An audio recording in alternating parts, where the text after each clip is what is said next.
guys, gagawa tayo ng breading mix para sa piprituhin nating pagkain. So, ang labas niyan, ganyan. Ganyan ang labas. So, palagay ko yan din ang ginagamit ng mga Jollibee o kaya ng McDo, ganyan.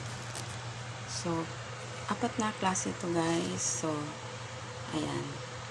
All-purpose flour, tapos cornstarch, tapos crispy fry breading mix kasi seasoned na yan, kompleto na.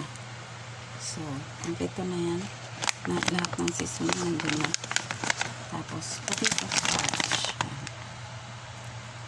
starch para mas crispy, kasi pag harina lang lalambot siya pag nahanginan. So potato starch, matigas pa rin siya kahit na mahanginan.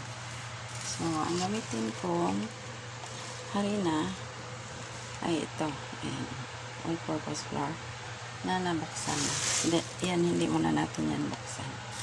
So, tinatansya-tansya ko lang guys. Ayan. Tansya ko lang.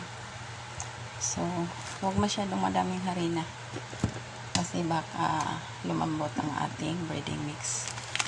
So, itong potato starch, kalahati nito ilagay ko. This is 1 pack, so kalahati. Magtira tayo para next time meron pa, kasi pagkasyahin ko lang yung breading mix na yan na magkasya dito sa Skippy na bote.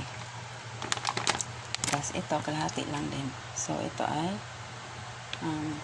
ewan ko ilang grams ito, basta ang nakalagay dyan 3 to 4 kg na meat ang kayang i-coat natin. So yan. Tapos cornstarch guys.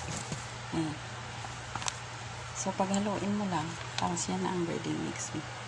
That's it guys. Thank you so much for watching.